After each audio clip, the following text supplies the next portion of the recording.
Welcome into the latest edition of our Cubs Recap Podcast, a presentation of our Recap YouTube channel. You should subscribe. And available audio only everywhere you get your favorite podcast. That's my guy, Gordon Wittenmeyer. I also call him my sparring partner because we always get into it. We'll see what lights the candle today. I'm David Kaplan. All right, Gordon, let's start first. The Cubs got Ryan Pressly done. They make a trade with the Astros. The Cubs are going to pay him $8.5 million. The Astros are going to pay the other $5.5 million. They may not be done. I'm hearing David Robertson and Ryan Stanek are two guys they're looking at. They tried to get Tanner Scott. He got $72 million over 4 from the Dodgers. The Cubs were at 66, thought they had it done. The Dodgers said, hold my beer. Here's 72. And they went, all right, we're done. And then they thought they were getting Kirby Yates. And the Dodgers went, work for the Dodgers. Hold my beer. We'll take him too. So my question to you is first, Ryan Pressly, what do you think? Well, fine. It's fine. You gave up a Class A pitcher. Right. I mean, it's a nice dice roll. The only thing I'm afraid of is that after some statistical declines the last couple of years, has Pressly left the building? You know, that's what you worry about, right? As he comes in. On the other hand, is he Hector Neris Part 2? Right. Same team. Same team you're getting him from, too. So I don't hate the deal. I mean, how can you hate the deal? They went out and tried to improve their bullpen. This is what they need to do. He's the guy they got. I give him credit for going after Tanner Scott and making a serious bid for him. I still always go back to the Chicago freaking Cubs. I mean, these are still incremental moves. I like what Pressly was a few years ago. I mean, he was an all-star setup man, and then he evolved into the closer role and was an all-star there. And then they got Josh Hader, and he was no longer in that role. But his numbers, his ERA went up a point and a half, the last 2 years compared to what he was before that as an all-star. He should play better in the ballpark he's going to if last year is any indication. Mm-hmm. So we'll see. I mean, and the fact that they're still active, the fact that they have some young guys that look promising, just keep adding, because if you can't get the Tanner Scotts of the world, you're going to have to throw some numbers at this. I said to somebody who I know over there, okay, so the Dodgers you were at 66, Cubs were at 3 years. They went to 4, thought it would get it done. Dodgers said, hang on, let me set my beer down. We're at 4 for 72. I said, so why don't you go 4 for 73? They said, because the Dodgers made it clear they would then go 4 for 80. Yeah. And they knew no limit. And we just said, okay, that's it. It's not like it was Mariano Rivera. He's good, but oh my goodness. I mean, I haven't done the math on this. I haven't looked really super close at the Dodgers roster, but do they have enough spots on the roster for all the pitchers they have? I don't know. I mean, if these guys are all healthy at once, it's insane. For the multi-year contracts and the big money they're giving these guys. It's insane. It is. We've never seen anything like this. Nothing. Even the Yankees over the years. I like it, though. Yeah, Steinbrenner never even operated like this. Well, he did within the framework of what was going on at the time, but not like this. He was a tsunami to everybody else when it came to spending, just kind of like the Dodgers are now. But all that said, who was the team that signed the $765 million guy with no deferrals? The Mets. So, I mean, the money's out there with some of these teams, and I like that these teams are going for it. I'd like to see some of the other bigger market teams get just as aggressive, but again, give the Cubs credit for going in as hard as they did on Tanner Scott. Okay, so they have the Dodgers, Tyler Glasnow, Tony Gonsolin, Brewster Gratterall, Michael Grove, Edgardo Henriquez, Michael Kopech, Dustin May, Bobby Miller. These are all major leaguers, by the way. Tanner Scott, Blake Snell, Gavin Stone, Blake Trinan, and Yoshinobu Yamamoto. And Kirby Yates, I don't think is even listed here yet. He will be. That is think about that. There's probably 11 guys there that are potential all-star caliber guys. It's unbelievable. Previous all-stars. How about their infielders? Betts, Freeman, Kim, Muncy, Rojas.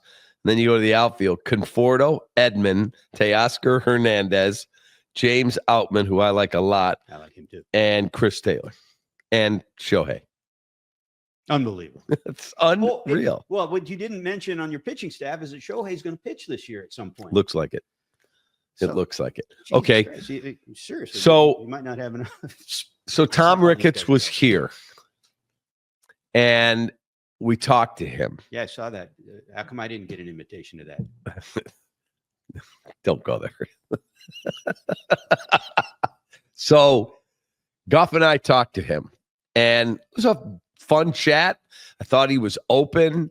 I thought he answered our questions. But there are people out there. We had a 6-year-old on TMZ. I saw it. A 6-year-old going up to him, calling him cheap at the Cubs convention. A 6-year-old. And he's like, he sat here and I haven't written anything in the Sun Times in 5 years. So don't blame that one on me. He said, hold on. He goes, I'm cheap. We spent $238 million on payroll last year. Just payroll, not all the baseball ops. I spent $1 billion to renovate the ballpark. Why am I called cheap? And our response was, people are going to say that if there's players out there they want to get and you guys don't get involved. That's what happens. Who's the president of the baseball operations of Cleveland? Antonetti? Chris Antonetti. Chris Antonetti. Was talking to him at the GM meetings, and we were talking to him, me and a guy from St. Louis, we're talking to him about the TV money and how they're one of those teams that struggled with taking a haircut on their local TV deals. A big haircut, yes. And so how, especially when you're already a team that doesn't have the resources of the Dodgers or the Mets, what do you do? And he talked for quite a while on this and then came to the bottom line. Nobody cares. At the end of the day, we still have to put that team on the field, and nobody cares why we didn't spend or why we didn't get that player or why we didn't win. They want to know that we're going to win and that we win. And so we have to figure out a way around that. The thing is, in the NL Central, you can say whatever you want, but they've been lukewarm in their what looks like their attempts to win. Even this offseason, when Kyle Tucker was a terrific addition. The rest of the additions have been around the margins, especially compared to the other big market teams. And what are you trying to? You tiptoed over the luxury tax threshold last year. If you're going to go over it, obliterate it. Exactly. I mean, the Dodgers teach you that. The Yankees teach you that. The Cubs have talked about that when they talk about the math of this thing.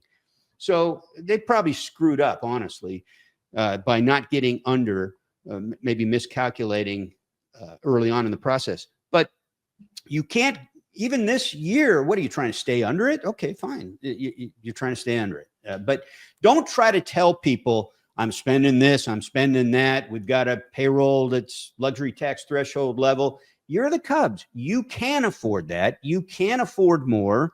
And other teams are kind of showing you the way on that. You can't look at the Cubs and say, well, they're just it's an attendance thing. They have their own network, and maybe they're not making as much as they thought they were going to make on that, but they're not with the Bally bankruptcy guys. They're not taking the big cut on that. They admit that they have a relative strength on that. They also draw $3 million a year, and they're DraftKings and they bought up a lot of that neighborhood, and they're making money off of what amounts to a ballpark village type sort of structure that they're continuing to grow. They've got plenty of money, and in this division, they should be putting their foot on the throat of it. The Kyle Tucker move is the best player addition in the division this year. You can compare it if you want in impact to, if you think managers make a difference. Terry Francona was kind of an inspired addition for the Reds. Those are the two biggest additions in the division. There have been some significant subtractions, especially over in Milwaukee. So it's right there. You're not gonna go into this season anything close to a favorite to win the National League pennant. You will be the favorite. No, the Dodgers are clearly and the Mets are, and the Phillies and the Braves. The Braves. I mean, right. The Padres probably more. You mean maybe fifth or sixth. So you're going to have But to you win, are the favorite to win your division. and you should. But you should win it going away. Uh-huh. And then you should be putting yourself in position to be winning these postseason series. And, this idea of, well, you just got to get in. Yeah, okay, sort of. But last year showed like 3 of the final 4 were big spending teams, like massive spending teams. So I just think that you can hide behind, we spent $1 billion on the ballpark of our own money over 10 years. Okay. We did this. We're at the luxury tax threshold.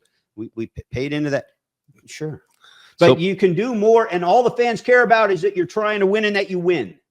So Bill DeWitt told the New York Times his payroll this year is projected to be 146.6. Yeah, they cut way back. Way back. It would represent nearly a $30 million haircut from last year's opening day figure. They will rank 16th in Major League Baseball, where if they hit that 146.6 number, which he said they're going to. And he said the reason? It's a revenue game. The revenue does not support this is the same spending guy more. That had a quote during the pandemic that was almost as famous as Tom's biblical proportions quote. Biblical losses. Uh-huh. Where he talked about we don't make as much money. This business isn't as profitable as you think, or business isn't profitable. Please. Franchise values keep going up. The industry revenues keep going up. If the money wasn't there in the industry, the teams that are spending it wouldn't spend it. Now, there are some nuances within that. Yes. But the Cubs are among the teams. Let's just say, I'll be generous and say the top half dozen teams that could be bigger very spenders. Aggressive. Yeah. I asked the question to both Jed and to Tom, and you were with me with Jed. And I said, okay, it's July 30th, and you've got a 3, 4, 5, 6 game lead in the division. And you go to Tom and you say, hey, there's a guy out there I can get. Cost in acquisition talent isn't huge, but we got to take on multiple years of a high salary. What do you think Tom says? And Jed said, I think he says yes. He says yes. And I asked Tom that question, and he agreed. But he said he's not going to do that at the start of the season. That's my complaint. If you're going to go all in then when you feel like you have a chance, why not go at least partway in? Like the Cubs' salaries this year, I have their payroll. What do you think the Cubs' payroll is going to be this year is the projection? Now, right now it's projected, what, about 220? No, not even close. Now?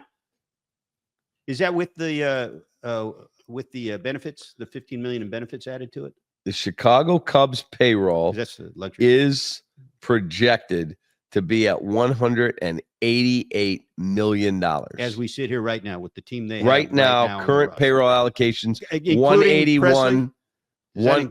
Let me see if Presley's already counted. Current payroll allocations, 181, 125. And projected total allocation, 188, 235. So that's the luxury tax threshold, roughly, with a little. No. It's 235, right? No, 188, right, comma 235. Yeah, 188 million, 235,000. 235. You have to include the. No. What are we talking about? The Cubs' current payroll allocation is 181,125,000. Yeah. The Cubs' projected total allocation when opening day comes, this is according to Spot Track, 188,235,000. Oh, I see what you're saying.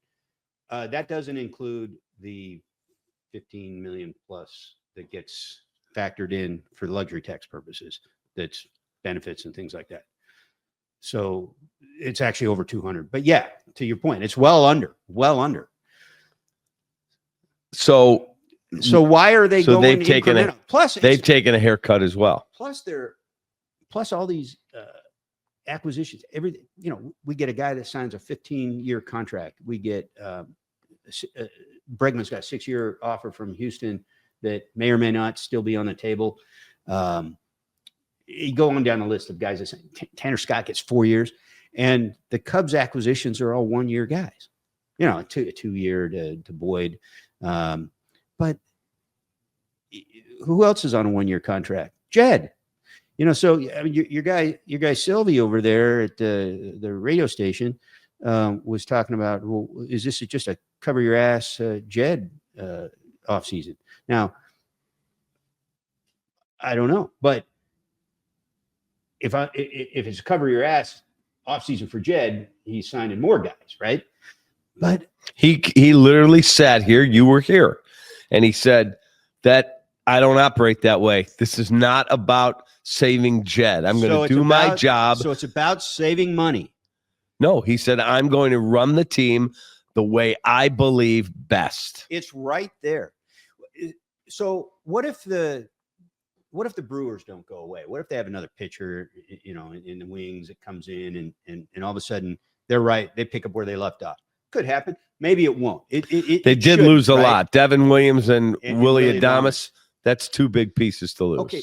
But what if the Reds, what if Ellie De La Cruz gets better? What if Matt McClain comes back from his injury? True. All true. And what if Brady Singer pitches a bunch of innings for those guys who already had a top 6 rotation in the game last year in a pitcher's ballpark? What if the Reds' young players are better? Now, what if they're coming in the next few years and you're sitting here with these 1 year guys when you had a chance to maybe start putting something together? What are you doing? Are you counting? Are you saying, well, we're going to see the Pete Crow Armstrong establish himself, and then we know he's a long-term guy. You know, Matt Shaw, long-term guy. Matt Shaw over at Dansby Swanson, long-term Michael guy. Bush, and so maybe these guys wind up establishing themselves, and you say, well, see, that's why we didn't do. Okay, that's a lot of ifs for the Chicago freaking You better Cubs. hit. You better be right. And if you're going to go on these 1 year, you go get these 1 year guys, then go heavy on some offers for free agents. So let me ask you a question. Alex Bregman is out there. He turned down 156 from the Astros. Yeah. The Cubs are in there.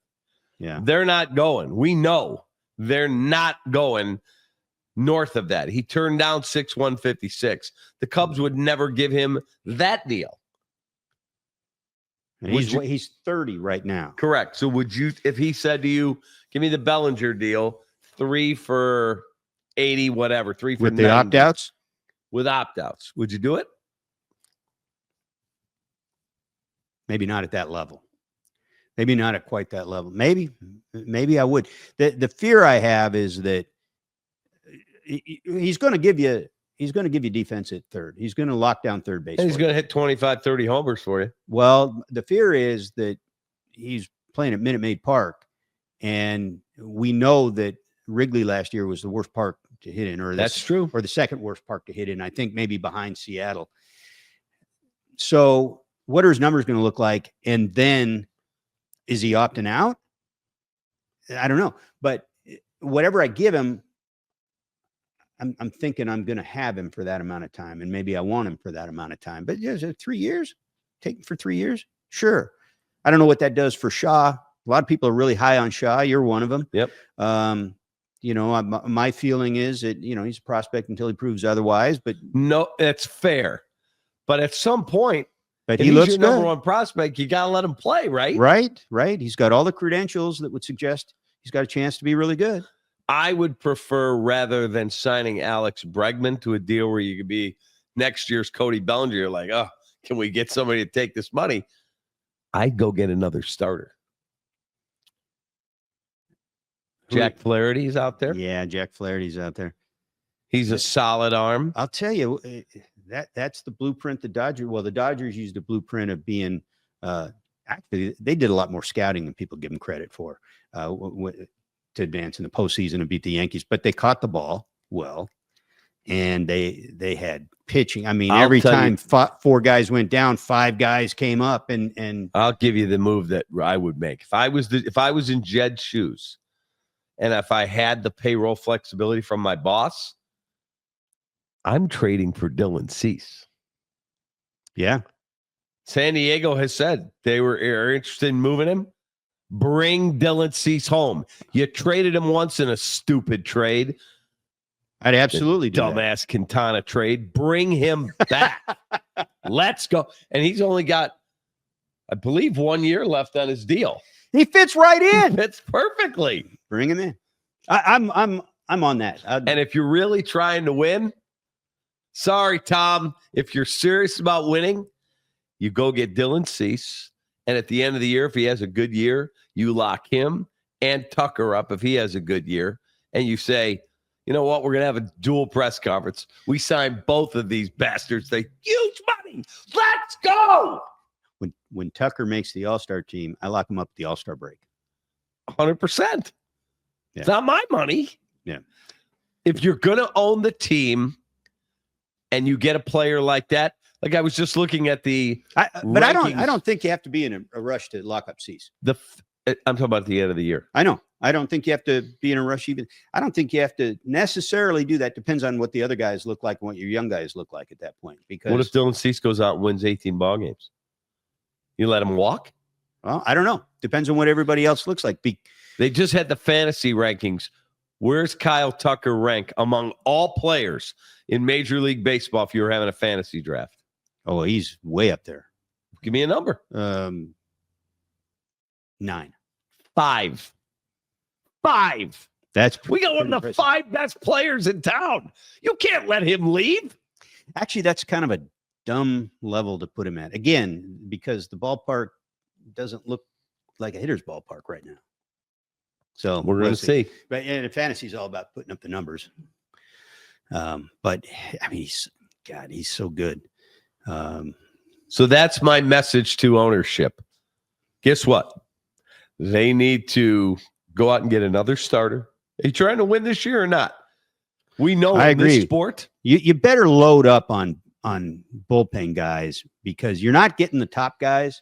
So you better get a bunch of them. Agreed. But can you imagine if you said Justin Steele opening day, Dylan Cease day 2, Imanaga day 3, Tyone day 4, and I got all these other guys if I have to go to a bullpen day. And then I got a bunch of arms in the bullpen. And you got I'd rather have that than Alex Bregman. Yeah, I would. I agree. You're talking my language, man. At the outset of the offseason, I kept talking about forget the bat, go get the arms. Agreed. And you got, well, you swap Tucker for Bellinger, but that's an upgrade. That's an upgrade. Go get the arms. I'm with you on it. All right. February How about that? 10. Right. No, February 9. The Cubs report. Mm-hmm. Super Bowl Sunday. They report. Yeah, I'll be out there. And it's going to be unbelievable that baseball's back. I think March 18, they play the Dodgers. A 2-game series opens in Tokyo. Then they come back to spring training, and then we kick it up again. Yeah, and, you know, you've seen this. The Cubs haven't done this in a while, where they've done one of these weird things to start the season. I hate being the guy to say this, but give them a little latitude in April for what they're going to be going. That is a hellacious logistical thing that they're going to be dealing with out of the gate. And it's going to mess with everybody. Oh, stop. Okay. You play the 18th and 19th. You're treated like kings. You fly in luxury. You stay in luxury hotels. And then you got like 2 weeks till you play again, or 10 days. Please. Okay. I mean, come on, man. I want to say give them a little latitude in April. Say that. Who was it? The Red Sox do that a bunch of years back, and then they got off to like a horrible start. It's I can't remember what team it was. Man up, drop a pair, and let's go. Get off to a good start. All right, we'll see what happens. Ryan Stanek or David Quality Robertson? Assurance coach right here. Right here. Who do you want, Ryan Stanek or David Robertson? Robertson. He's like 70 years old. He's a pro. He is a pro. And Stanek's more erratic. And Robertson's going to have an impact on the rest of the guys down there. Maybe Porter Hodge type. All right. We'll see. All right. That is a wrap for this edition of our Cubs Recap Podcast, a presentation of our Recap YouTube channel and available audio only everywhere you get your favorite podcasts. That's Gordon Wittenmeyer. at GWMLB on Twitter. I'm at the Cap Man on Twitter. Follow my partner at Ryan McGuffey on Twitter and get all our Cubs podcast, Sox podcast, Recap Rush Hour, Bulls podcast, Bears coverage. We got it all for even Bears offseason coverage. So thank you for listening. Have a great rest of your day. Where did Tom go? Where did Ricketts go? He left. He heard you were coming. Take that. Man up.